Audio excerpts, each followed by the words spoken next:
Assalamualaikum warahmatullahi wabarakatuh. Pada video kali ini kita akan membahas soal 10.5 dari buku Akuntansi Biaya Agus Purwaji edisi kedua terkait biaya overhead pabrik khususnya penentuan tarif BOP. Oke, langsung saja di soal 10.5.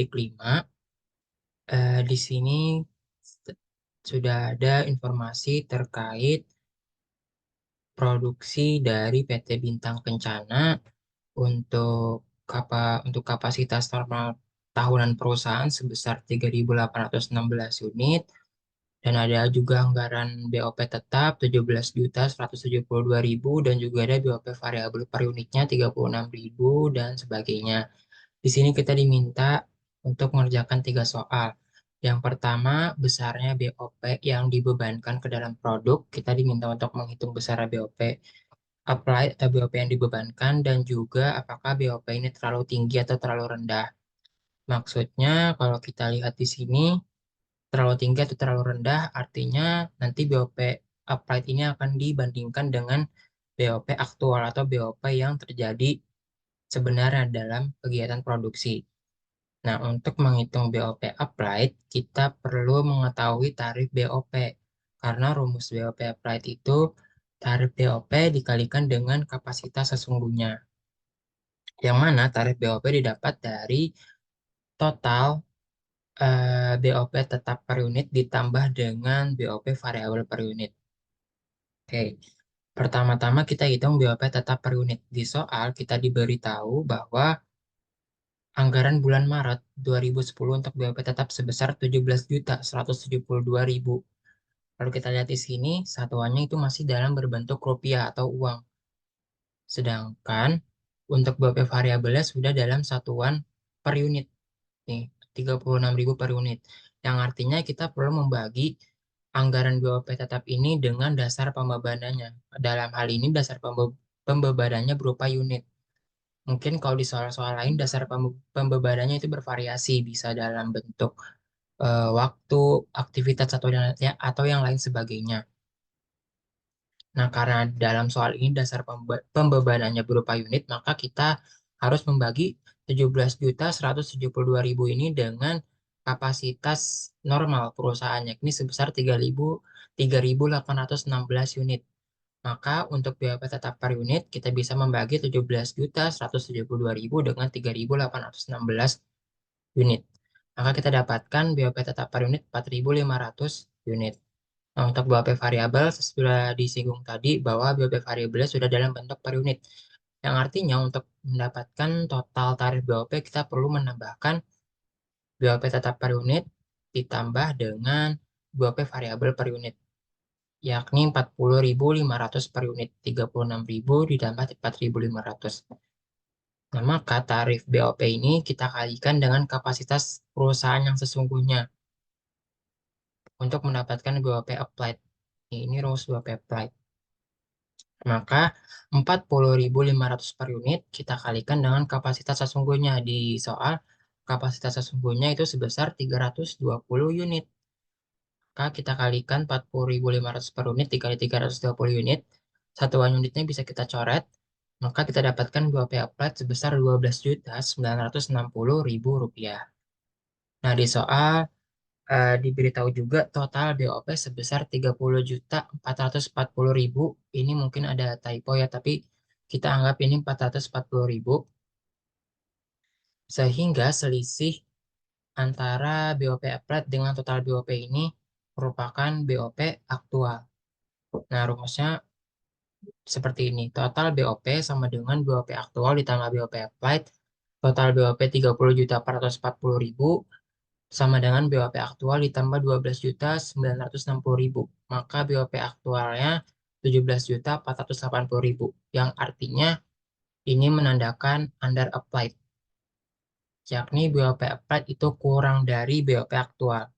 Atau BOP yang sebenarnya terjadi lebih besar dari BOP yang direncanakan atau dibebankan sebelumnya. Itu untuk soal yang pertama. Untuk soal yang kedua, buat ayat jurnal yang diperlukan untuk mencatat selisih BOP tersebut. Oke. Yang pertama ada saat pencatatan BOP applied. Di sini kita bisa mencatat jurnal produk dalam proses atau PDP BOP pada BOP applied sebesar 12.960.000. Lalu yang kedua, kita bisa melakukan pencatatan BOP aktual dengan menjurnal BOP aktual pada all kind of credit account sebesar 17.480.000.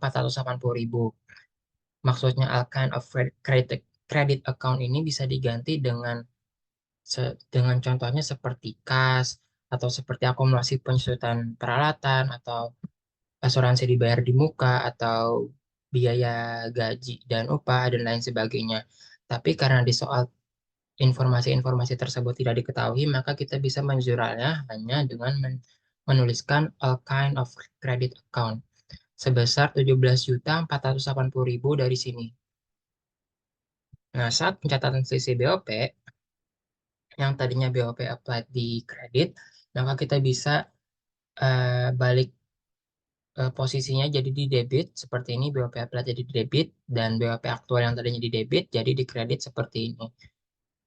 Nah, selisihnya sebesar 4.520.000 kita taruh di debit eh, untuk hasilnya balance atau seimbang. Jadi selisih BOP sebesar 4.520.000 di debit. Nah, untuk penutupan selisih BOP nanti, maka kita bisa jurnal seperti ini. Beban pokok penjualan pada selisih BOP dengan jumlah sebesar 4.520 dapat dari selisih BOP. Seperti ini. Dan untuk penutupan selisih BOP ini, kita menggunakan asumsi akibat ketidakefisienan kegiatan perusahaan. Seperti itu. Lalu untuk soal yang ketiga, apabila selisih BOP tersebut disebabkan oleh kesalahan dalam penentuan tarif, bagaimana perlakuannya terhadap selisih BOP tersebut? Jelaskan. Oke, apabila selisih BOP diakibatkan dari kesalahan penentuan tarif, maka kita bisa menjurnal seperti ini, PDP atau persediaan produk dalam proses sebesar ini tidak diketahui ya karena di soal kita tidak dapat informasi terkait ini semua.